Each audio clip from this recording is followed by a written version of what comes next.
Assalamualaikum warahmatullahi wabarakatuh. Sebelumnya perkenalkan, nama saya Sarah Anggraini, saya dari kelas 1111. Jadi pada kesempatan kali ini izinkan saya untuk mempresentasikan Kerajaan Mataram melawan VOC.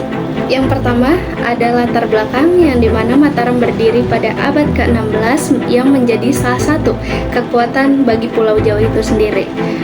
Dan setelah itu VOC datang pada abad ke-17 yang menjadi salah satu tantangan untuk kesultanan ini terkait dalam hal perdagangan maupun bidang politik. Yang kedua ada tahun kejadian yang dimana pada tahun 1620-an terjadi ketegangan antara Mataram dan VOC mulai meningkat di awal 1620-an, terutama terkait kontrol perdagangan.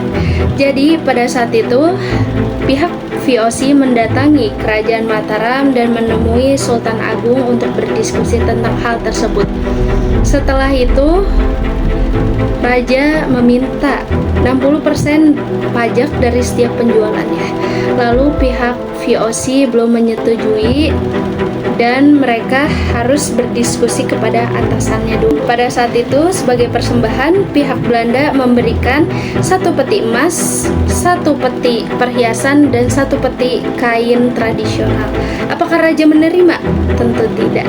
Beliau menyuruh asistennya untuk menyingkirkan barang-barang tersebut.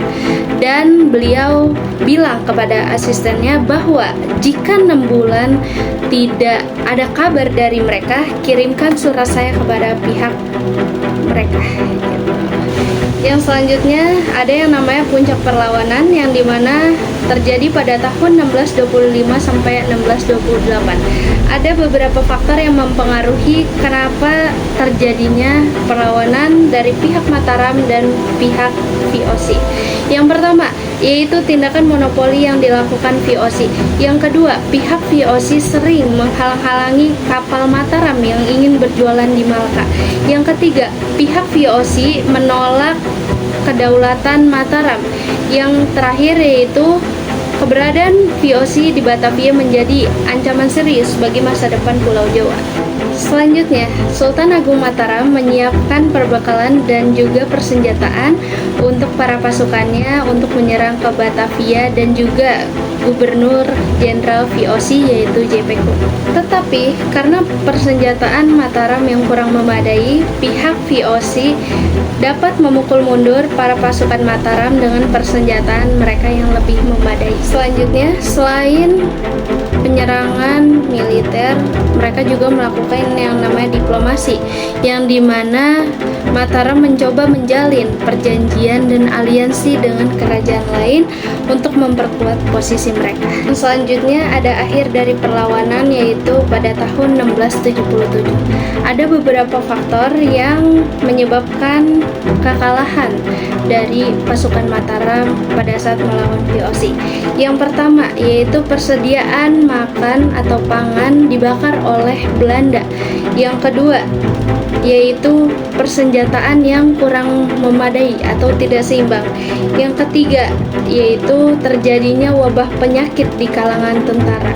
Yang terakhir, jarak antara Mataram sampai ke Batavia itu jauh sekali dan cukup melelahkan sehingga pasukan Mataram kurang memadai.